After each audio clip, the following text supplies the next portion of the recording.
gran gusto eh, presentar, de presentar a nuestros panelistas el día de hoy en la mesa sobre la importancia de la participación ciudadana en la política. Y pues para eso tenemos a Pamela San Martín, quien es exconsejera del Instituto Nacional Electoral. Ella es abogada por la Escuela Libre de Derecho, tiene una formación y trayectoria profesional que se ha orientado a los derechos humanos, tanto en su experiencia laboral en la Comisión de Derechos Humanos del DF, como en pues todo su trabajo en el INE. Ha impartido conferencias nacionales e internacionales en materia de derechos humanos, democracia, sistema electoral, corrupción, y participado en misiones de observación electoral en Bogotá, en Colombia, con motivo del refrendo del acuerdo final de terminación del conflicto, y más recientemente en el marco de las elecciones de alcaldes y gobernadores de ese país. Muchas gracias por estar aquí, Pamela, mucho gusto. Mucho gusto, Enrique, qué gusto estar con ustedes, Emilio, Jorge, César. Muy amable. Pues, muchas gracias. También tenemos a Jorge Espina, quien es expresidente nacional de Coparmex, un empresario que ha estado durante mucho tiempo en la vida económica y social en Puebla. Él ha sido y es participado en la Junta de Gobierno del UPAEP, tiene una amplia participación en organismos empresariales, presidente del Consejo Nacional de Seguridad y Justicia Penal, del Consejo Coordinador de Puebla, vicepresidente de la Cámara Mexicana de la Construcción, presidente de la misma Cámara en Puebla y presidente fundador de Desarrollo Humano Integral y Acción Ciudadana. Muchas gracias, Jorge, por acompañarnos. Encantado, Enrique, encantados, Pamela, Emilio y César. Presento ahora a César Damián Retes, quien es coordinador nacional de Alternativas por México y secretario general de México Organizado. Él es abogado por el ITAM con maestrías en Seguridad Nacional y Política Criminal, esta última en Salamanca. Ha sido asesor del INE en la Cámara de Diputados y de la Secretaría de Gobernación, secretario técnico de la Comisión de Relaciones Exteriores para América Latina y el Caribe en el Senado de la República. Y combina sus actividades con labor social que realiza como presidente y fundador de la Fundación Israel Damián, buscando desarrollar programas de alto impacto en beneficio de la población más vulnerable. Y finalmente también presento al senador Emilio Álvarez y Casa, quien pues es sociólogo que ha estado entregado a las actividades de la sociedad civil por muchísimos años, cofundador y colaborador de movimientos y organizaciones civiles como Alianza Cívica, CENCOS, el Movimiento por la Paz con Justicia y Dignidad. En el servicio público ha sido secretario ejecutivo de la Comisión Interamericana de Derechos Humanos, presidente de la Comisión de Derechos Humanos del Distrito Federal y consejero del Instituto Electoral del DF. Es fundador del movimiento Ahora, de la iniciativa colectiva ciudadana Ahora, con el objetivo de recuperar instituciones democráticas y la agenda de la transición democrática mexicana. Actualmente es senador de la República, quien entró, fue candidato en el Frente, pero de forma independiente.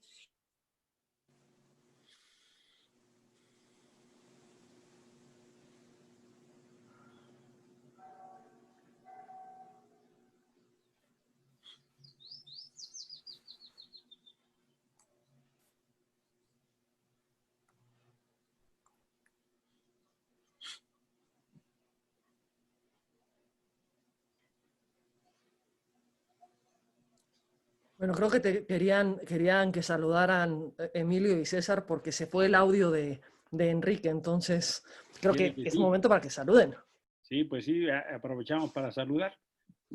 Me quedo damos la presentación por concluida. Saludo mucho a Pamela, Jorge, César.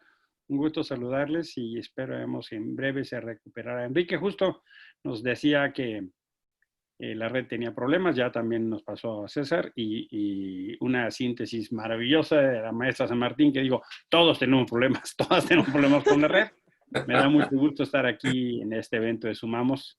Grande alegría compartir con ustedes. Buenas tardes. No, pues me sumo también a los saludos. Buenas tardes a todos, senador, Pamela, Jorge. Es un privilegio para mí estar con ustedes y estar con todos los que nos están viendo con un tema además muy importante que ahorita, bueno, pues ya empezaremos a exponer. Y pues la nueva normalidad nos obliga a adaptarnos, aunque a veces las redes tecnológicas no están lo suficientemente listas para atender a todos en esta nueva normalidad. Entonces, bueno, pues se comprenden este tipo de acciones, ¿no? Son consecuencias de todo lo que estamos viviendo. Pero bueno, creo que ya se está reincorporando Enrique. Y Estamos ya, finalmente. Muchísimas gracias. Perdón, como les dije, la red se me está jugando una mala pasada, pero aquí estamos. Ya lo comentamos. Ya dimos por terminadas las presentaciones, Enrique. Bueno, pues entonces empezamos sin más preámbulo, por favor. Les pido que pues iniciemos. Pamela, si gustas comenzar, por favor, con unos 5 minutos de comentarios, 7 minutos de comentarios sobre la importancia de la participación ciudadana en la política. Muchísimas gracias, Enrique. Y en verdad sí es un gusto, te agradezco mucho la invitación y es un gusto estar acá en este conversatorio hablando sobre un tema que creo que ahorita adquiere matices distintos incluso de los que hemos tenido en fechas recientes. ¿Y por qué digo que adquiere matices distintos? Porque venimos de la última elección con una, digamos, amplia participación ciudadana y que no necesariamente se refleja en un porcentaje mayor de participación ciudadana respecto de lo que es el promedio en las elecciones presidenciales, pero lo que sí es una participación muy nutrida y, digamos, muy convencida y con mucha certeza respecto de, en general, los resultados de las distintas elecciones que se han tenido. Pero también esto ha traído en los últimos años una cuestión de polarización muy fuerte y que creo que es una de las cuestiones que no podemos dejar de mirar cuando pensamos en la participación ciudadana. Creo que una parte que es indispensable es fomentar la participación, pero aprendiendo o regresando a reaprender conceptos muy básicos como escuchar y escucharnos, ser capaces de hablar desde la tolerancia, de mirarnos, de ver cuáles son los aciertos, cuáles son los errores, cuáles son los pendientes, cuáles son los avances, a partir de poder hablar, dialogar y encontrarnos. Ahorita lo que miramos de pronto es un discurso absolutamente polarizante de todos lados, desde un discurso polarizante desde el Ejecutivo Federal hasta un discurso polarizante en todos los que van en contra del Ejecutivo Federal. Parece que el discurso se ha convertido en ambos lados en una lógica de conmigo o contra mí, que no nos permite, digamos, mirar con un poco de mesura, con un poco de tranquilidad. ¿Qué es lo que queremos avanzar en México? ¿Participar para qué? ¿Participar cómo? ¿Y qué es el contexto de exigencia que tenemos que generar tanto a los partidos políticos como a las distintas organizaciones de ciudadanas y ciudadanos para que podamos recuperar una lógica de ir avanzando en procesos democráticos que logren que las ciudadanas y los ciudadanos estemos mejor representados por quienes nos gobiernan, por quienes nos representan. Y creo que en esta parte juegan un papel importante las reglas que nos hemos dado, el vivir en un sistema democrático donde la participación de los partidos políticos es fundamental. Ya hemos incorporado la participación a través de la figura de candidaturas independientes, pero pues Enrique sabe perfectamente esto de primera mano. Esto es una carrera de obstáculos brutal, donde incorporamos a nuestro marco la figura de la candidatura independiente, pero haciendo todo lo materialmente posible para que esta no funcione. Es decir, recortando plazos, pidiendo una cantidad brutal de firmas, además una distribución territorial, en un periodo de plazo muy, muy corto, digamos, teniendo... en verdad es una carrera de obstáculos, pero con los brazos atados detrás del cuerpo. Y creo que vale la pena sentarnos y reflexionar, digamos, cómo podemos mejorar la participación tanto por la vía de las candidaturas independientes como por la vía de los propios partidos políticos. Ha habido una discusión desde hace muchísimo tiempo, pero que de pronto se nos olvida porque los partidos parecieran no querer incorporarla dentro de la discusión democrática, que es el tema de la democratización de los partidos políticos. Es decir, ¿cómo es que los partidos eligen a quienes postulan como candidatas o candidatos? De pronto entramos a muchas discusiones de si tenemos buenos candidatos en la boleta, malos candidatos en la boleta, si tenemos buenos gobernantes o malos gobernantes, buenos representantes o malos representantes, pero esto viene de un paso atrás. Y el paso atrás es cómo es que llegan esas personas que van a participar en el, digamos, para votar por ellas y por ellos en una boleta, ¿cómo es que llegan a esa boleta? Y cada vez más vamos viendo que esto se ha convertido en decisiones unipersonales o en decisiones cupulares que ponen al margen a las ciudadanas y a los ciudadanos. Pero después queremos pensar que vamos a tener una participación mucho mayor porque vamos a poder tener a una sociedad encantada con estas propuestas que se están formulando, cuando de pronto salieron de acuerdos que en muchas veces son inconfesables y en otras son actos, digamos, de una aplicación de la aplanadora completa por parte de ciertos grupos. Y esto no lo vemos en un partido. Venimos de una tradición en la que había un partido que era el malo. Y el PRI era el malo porque era el partido hegemónico contra el que todo el mundo tenía que luchar, y entonces la única forma de salir adelante era, digamos, pudiéndole ganar al PRI. Pero después resulta que cuando empiezan a venir las alternancias, cuando empiezan a venir los nuevos partidos, las prácticas se van reproduciendo las mismas prácticas. Y eso es algo que nos contamina a todos los partidos políticos de todos los colores en todas las esferas, pero que creo que no, si queremos mejorar la participación en la política, no nos podemos dar por complacidos con saber que pues todos son iguales o que todos están siguiendo las mismas prácticas. Lo que tenemos es que ir generando otro tipo de contextos de exigencia que cada día, insisto, y con esto cierro esta primera participación, cada día se antojan más complicados en este contexto polarizante, porque ahora parece que todo el discurso es, estamos en la panacea, el mundo es perfecto a partir del 2018, ya acabamos con la corrupción, acabamos con la trampa, ya se respetan derechos humanos, ya el mundo es ideal. O partimos de, el mundo era terrible, terrible, terrible, terrible, terrible. El mundo era terrible. Sí, México estaba muy, muy, muy mal.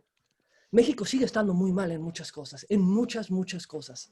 Y aquí es cómo nos vamos de estos extremos para tratar de, digamos, construir conjuntamente y generar contextos de exigencia para que se construyan alternativas que nos permitan mirar desde un punto de realidad y no desde un punto de pura y dura confrontación de opiniones o de posiciones. Ahí lo dejaría. Muchísimas gracias. Gracias, Pamela. Muy, muy amable. Pues sí, muy bueno. Yo prefiero hacer comentarios al final porque ya voy un poquito retrasado. Jorge Espina, si quieres tomar tú la palabra, por favor. Muchas gracias, Pamela. Encantado, Enrique. Muchas gracias. Muchas gracias a el poder compartir este panel con gente tan experta. En mí no van a tener más que iba yo a decir un miserable empresario, pero bueno, un pobre empresario nada más que me he dedicado a la empresa, pero bueno, también a la participación a través de los organismos empresariales, pero también a través de las organizaciones de la sociedad. Bueno, después de la extraordinaria disertación de Pamela, pues yo me voy a permitir ver desde el punto de vista más ciudadano, más del hombre de a pie, ¿verdad? De cómo vemos esta situación de los partidos políticos y de la importancia que tiene el incorporar a la sociedad a la vida política. Y hablo de la vida política, digamos, más en términos generales, no nada más de la vida política, digamos, de la participación en las elecciones y de los partidos políticos. Yo creo que la vida de la polis, la vida de la ciudad, la vida del país, pues es tan importante que no se la podemos dejar, pues digamos, solo a los políticos de carrera. Es tan importante que tenemos que entrarle a participar en la toma de decisiones, pues toda la sociedad entera, todos los estratos sociales, todas las diversas organizaciones de la sociedad. Y yo creo que una sociedad será más rica en la medida en que haya una gran cantidad de organizaciones de todos tipos en la sociedad que le van complementando, que van haciendo que una comunidad, un país, el Estado mexicano vaya teniendo la conformación pues de todos los que participamos en ella, y no exclusivamente de, pues de quienes están dedicados de lleno o de manera exclusiva a la labor política. Así que yo me refiero más a la política en general, a la vida de la ciudad en la que todos tenemos que participar. Y yo creo que si nos ha ido tan mal en México con estos gobiernos del pasado y del presente, pues es precisamente por el abandono que hemos tenido buena parte de la sociedad, abandonando, creyendo que esto es muy de expertos y que esto solamente le toca a unos cuantos, ¿verdad? El resolver. Y la realidad es que si se lo dejamos como lo hemos hecho solo a los partidos, pues hemos convertido la democracia mexicana en una especie de partidocracia en donde unos se dan el poder a otros, unos se tapan a otros, unos dicen que van contra los otros, pero llegan al poder y se convierten exactamente en lo mismo. Y entonces, si nos ponemos a ver los avances que ha tenido la vida democrática de México, pues han salido fundamentalmente de la sociedad, no han salido de los partidos políticos, sin despreciar desde luego el esfuerzo que hicieron los partidos políticos en la transición mexicana del autoritarismo de un solo partido a la inicial alternancia que se ha dado ya en este siglo. Desde luego que la sociedad tuvo mucho que ver en ese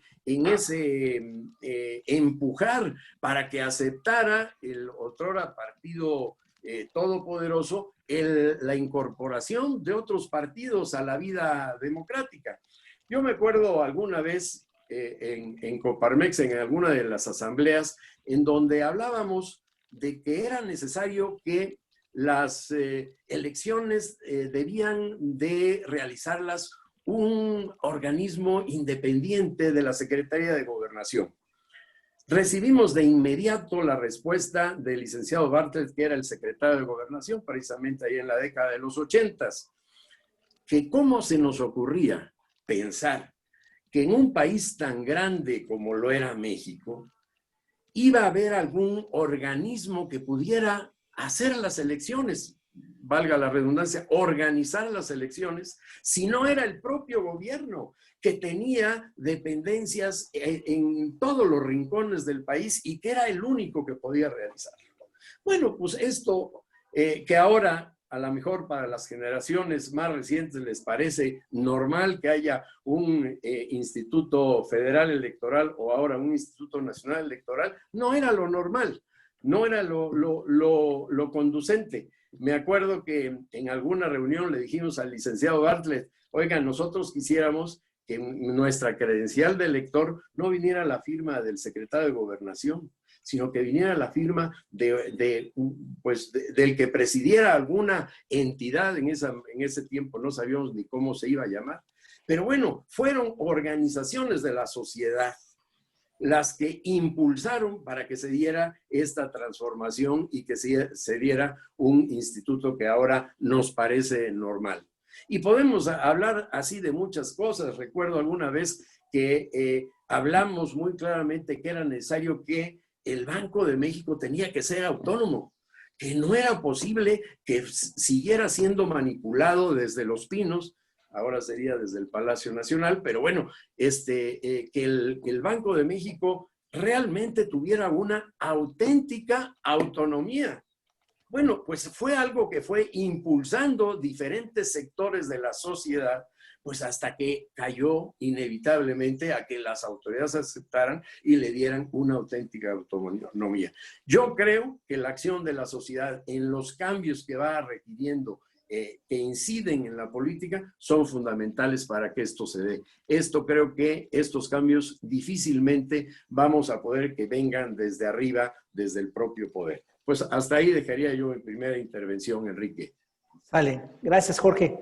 Bueno, pues justamente aquí tenemos varios protagonistas de esas historias, ¿no? también Emilio pues participó en eso, Pamela también. Vamos, César, contigo, por favor. También ahora como Alternativas México, pues justamente en un proyecto de esa naturaleza. Adelante, César, por favor. Muchas gracias, Enrique. Nuevamente, pues es un gusto estar con todos ustedes. Y bueno, en honor al tiempo y para aprovecharlo, lo primero que me gustaría decirles a todas las personas que nos están viendo y que son además ideas que pongo a la mesa y a la discusión de ustedes, es que hemos durante diferentes años y diferentes sexenios puesto todas las esperanzas primero en un partido y después en un personaje. Y llegó, y déjenme citar un poco la historia, llegó el 2000 y quizá fue una oportunidad desaprovechada. Llegó el 2012 y decían que era un nuevo partido, era una nueva generación de políticos y ya vimos los resultados. Llegó el 2018 que se había agarrado la bandera de la esperanza y hoy pareciera que son más desesperanzados, ¿no? Y hemos los ciudadanos tenido un falso conflicto, me parece, y Jorge ya también lo mencionaba. Parte de la responsabilidad de lo que ha ocurrido en México también es responsabilidad de los ciudadanos, no nada más de los políticos. Esto de los políticos no vienen de otro país, perdón, no vienen de otro planeta, vienen de la ciudadanía. Participar en lo público es hacer política. Y podemos hacer política desde el liderazgo empresarial, desde el liderazgo social y evidentemente desde la arena política electoral, ¿no? A todos nos corresponde la obligación de discutir lo público y de atender lo que está pasando, ¿no? Ha sido esa omisión quizá por parte de la sociedad civil organizada lo que nos ha traído también a este momento, ¿no? Y digo yo que hay un falso conflicto porque de repente también se puede escuchar a muchos ciudadanos muy loables o con méritos muy reconocidos y dicen, no, es que yo no me voy a involucrar en lo político. Pareciera denigrante, pareciera ensuciarse, ¿no? Pues al revés. Hay que multiplicar el efecto que podemos tener con nuestras acciones desde la arena también política. Hay que estar en la toma de decisiones, hay que dar la batalla en el legislativo. Por eso digo, hay un falso conflicto porque a veces se rechaza lo político, se hiciera menos o se pareciera que es sucio, ¿no? Y lo que necesitamos pues realmente son más personas con vocación de servicio, con amor a México, con visión de país, que participen en todas las diferentes posiciones de lo público, ¿no? En Alternativas por México siempre estamos convencidos de que hay que pasar de la protesta a la propuesta y quizá es donde perdemos a muchas personas, ¿no? Es muy fácil quedarnos en grupos de WhatsApp o quedarnos en diferentes conversaciones y decir, pues sí, todo está mal y el país va mal y venimos mal y hay mucha corrupción. ¿Y cuál es la propuesta que hay que generar? Y hay que arrastrar el lápiz. Y hay que ir al Senado y hay que decir, nos hace falta una ley de revocación de mandato. Y aquí está el proyecto de ley de revocación de mandato. Pónganse a estudiarla, analizarla, discutirla, ¿no? Son las exigencias mínimas de la ciudadanía. Por poner un ejemplo, hay deficiencia en el sector salud. ¿Y cuál es la propuesta? Hay que modificar la normatividad, hay que generar nuevos protocolos de capacitación. En fin, la ciudadanía tiene que también dar un paso de responsabilidad y de madurez para involucrarse en lo público, desde todas las trincheras. En Alternativas por México, y lo decimos siempre abiertamente, no somos partido político, ni aspiramos a ser un partido político. Alternativas únicamente identifica, recluta y forma liderazgos. Y hoy por hoy tenemos presencia en 22 estados de la República Mexicana, en donde los líderes y las lideresas han dicho, quiero participar desde la arena política, otros desde la arena empresarial y otros desde la esfera social, pero todos alineados al mismo objetivo común. Y se trata de no solamente articular los esfuerzos, sino de profesionalizarlos. Hemos dejado, bien lo decían en su momento Pamela y después Jorge, en manos de los políticos, porque parecieran que los políticos eran los profesionales de la política, ¿no? Y entonces se ha complejizado y pareciera muy difícil hacer política. Bueno, hay que apropiarnos también de los espacios. En Alternativas pensamos que hay que dar también nuevo oxígeno a los partidos políticos porque son un buen vehículo para participar, un buen vehículo también que permite tener cierta rendición de cuentas, pero que necesitamos mucha honestidad y mucha autocrítica y un buen ejercicio de autorreflexión. Esto es, los partidos también deben de voltearse a ver a sí mismos y decir, hemos cometido estos errores. Y tienen que ver de frente también a la sociedad, reconociendo lo que ha ocurrido de manera acertada y de manera deficiente, digámoslo así, y hacer un nuevo pacto también con la ciudadanía. A ver, bienvenidos los ciudadanos, bien líderes, porque se trata de tener líderes anónimos, El cambio realmente no va de una persona y no va tampoco de un partido político. Los cambios que tanto esperamos y que tanto deseamos son los cambios que cada uno de nosotros podemos generar. Y los podemos generar desde nuestra colonia, desde la ciudad, limpiando un parque, porque todo eso es hacer política, todo eso es construir comunidad.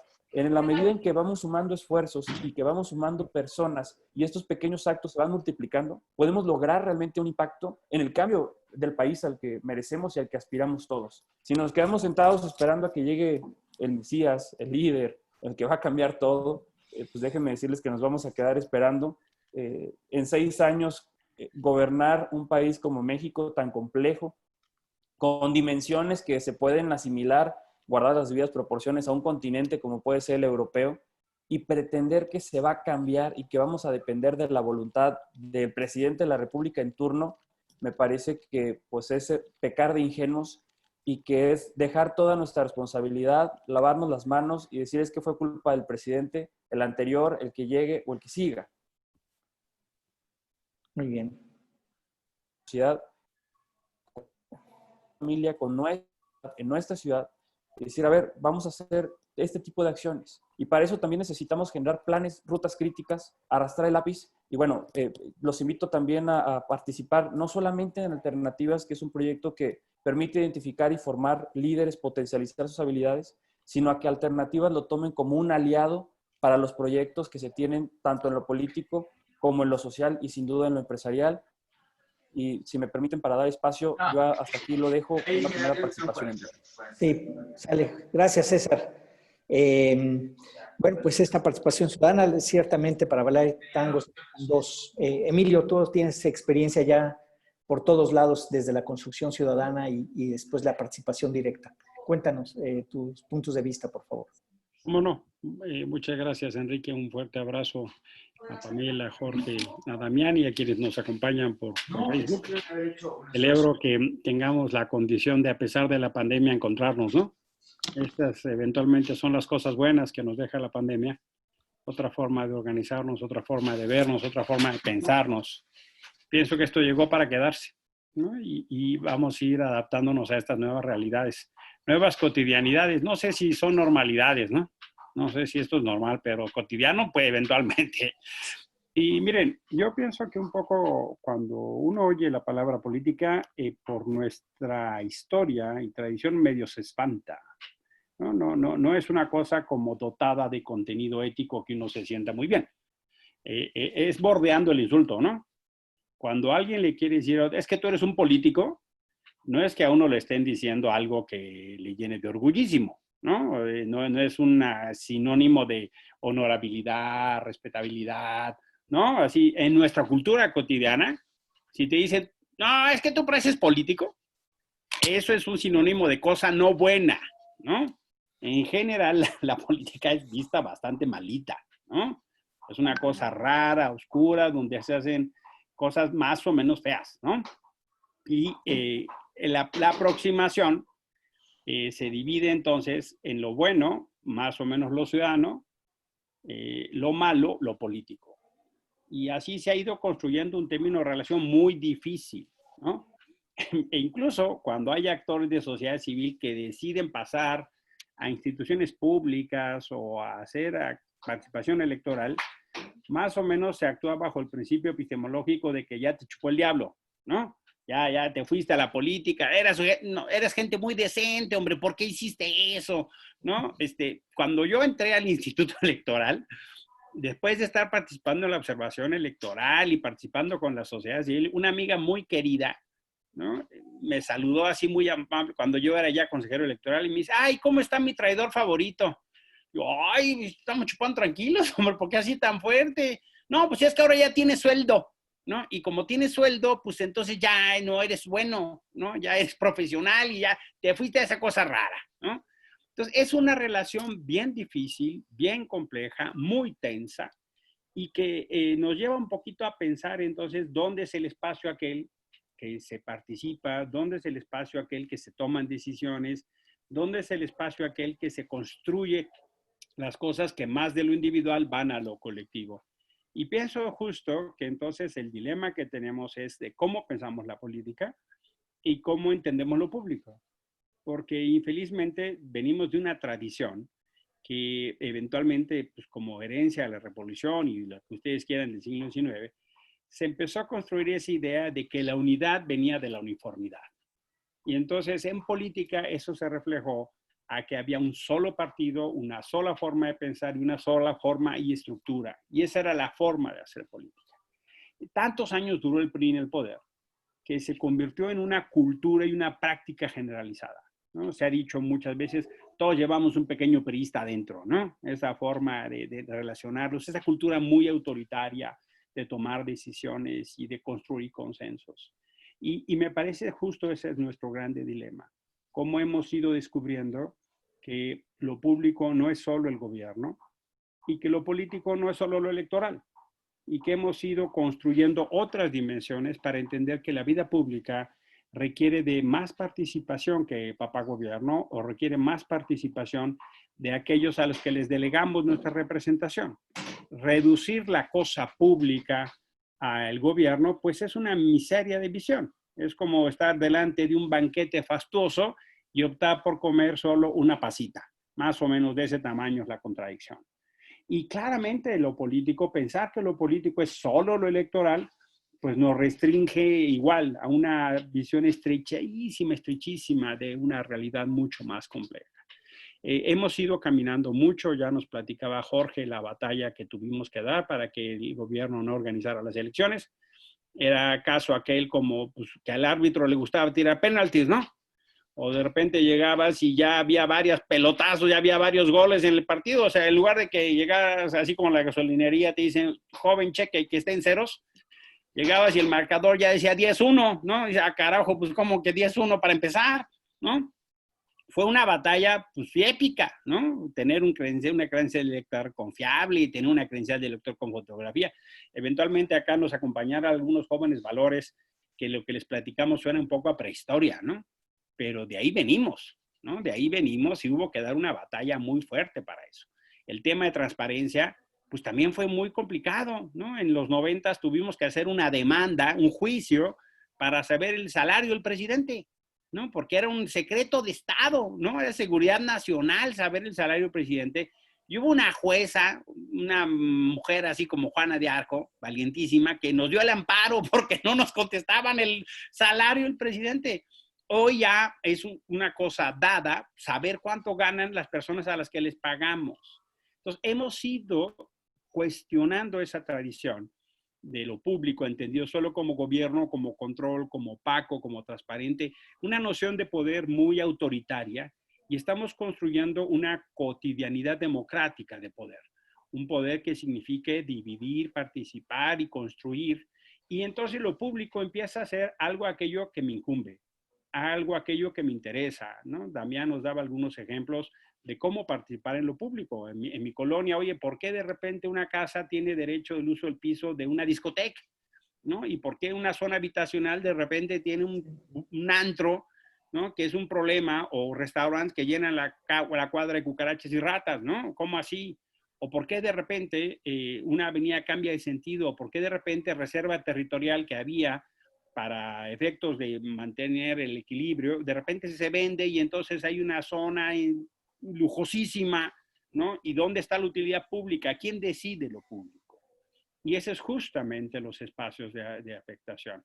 Decía una amiga, ¿no? Ella vivía en un camellón, muy bonito, y los árboles que estaban enfrente se estaban secando.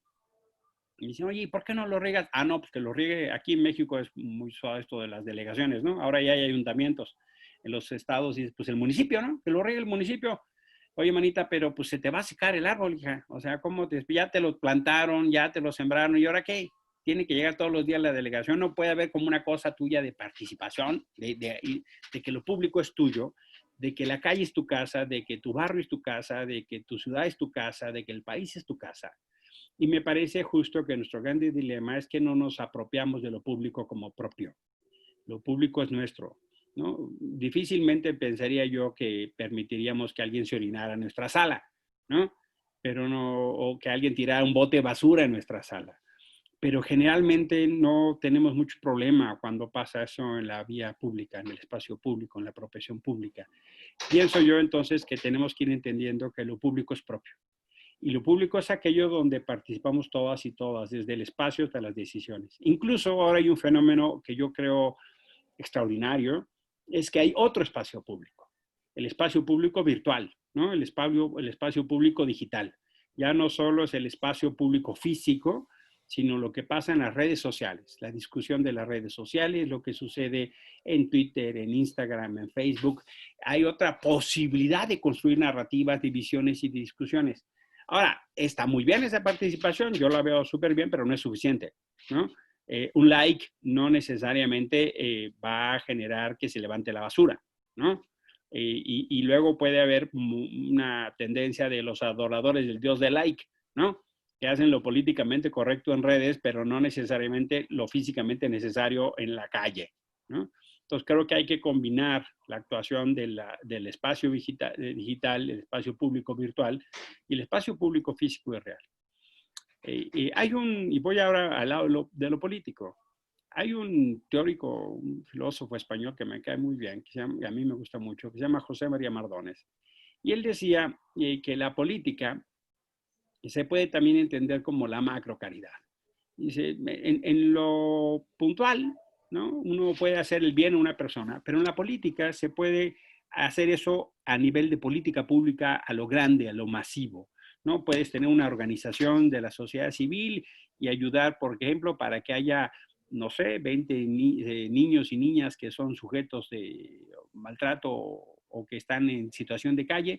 Allí en Puebla hay ejemplos muy bonitos, ¿no? De asociaciones que trabajan atendiendo niños callejeros, ¿no? Son un ejemplo nacional, a mí me gusta muchísimo, ¿no? Y algunos otros. Pero trabajas con 20, con 30. Pero ¿qué pasaría si hacemos una política pública en todas las ciudades del país para que esa experiencia de trabajo con niños callejeros se pudiera llevar a todo el país? Y acompañáramos a estos niños que están en situación de calle y de riesgo a que tuvieran condición de educación, de alimentación y de protección, ¿no? Entonces, es lo macro, y por eso decía Mardones, esto es lo de la macro caridad. Puede a alguien que no le guste el tema de la caridad, ¿no? Yo pienso que también puede haber valores como el amor, como la fraternidad, la sororidad que nos inspiren, ¿no? Pero pienso entonces que la política es aquel lugar donde se toman las decisiones, donde tenemos que participar a tomar decisiones. Y lo que hemos visto es que el término de relación que hemos construido con quienes toman las decisiones en nuestro lugar ha ido erosionándose, se ha ido desgastando, la confianza se ha ido maltratando. Y yo me pregunto, si no nos gustan cómo se están tomando las decisiones y quiénes están tomando las decisiones, ¿cómo se va a corregir eso? ¿Cómo así? O sea, de la nada eso va a cambiar. Entonces me parece que ya ha llegado el momento de que haya gente que participe. Jorge igual tiene la experiencia del DIAC, donde hace años tomaron la decisión de participar directamente en procesos electorales. Y en la Alianza Cívica se decidió hacer lo otro. Yo en la iniciativa ahora decidimos meternos a participar en política. Enrique y sumamos, después de una trayectoria extraordinaria en la vida académica, y porque decidimos poner lo que tenemos al servicio de otros. No es una cosa fácil, ¿eh? Yo tengo una trayectoria en derechos humanos y de repente pasa uno que el desprestigio de la política es más grande que el respeto que pueda tener uno, ¿no? Entonces, meterse a este tema de representarnos, de hacer y de construir con valores éticos, luchando contra la corrupción, pues no es cosa fácil. A Pamela le ha tocado un tiempo muy difícil como consejera en el INE, para administrar y ver el monstruo de cerca, ¿no? Que de repente te pelan los dientes y te amenazan, o sea, no es un día de campo. Pero yo me pregunto, entonces, ¿cómo cambia? Y sí pienso entonces que lo político no es solo lo electoral, es un momento de cambio extraordinario. Decía Pamela, hay una polarización extraordinaria, sí la hay. Pero yo pienso que la cosa no va a venir solo ni de los gobiernos ni de los partidos. Ahí está Puebla, ¿no? O sea, yo no sé cómo le hacen los pueblos poblanos, pero han tenido unos gobernantes que Dios guarde la hora, ¿no? Cuando uno cree que no se puede estar peor, sí se puede, ¿no? O sea, uno no debe decir que no se puede estar peor.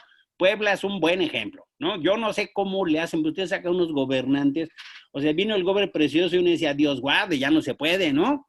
No, vino el siguiente, peor, Dios, unas cosas que dices, no manches. Y luego viene Nunca, Barbosa, nunca. ¿no? Nunca. Dice, hijo, Dios guarde, ¿no?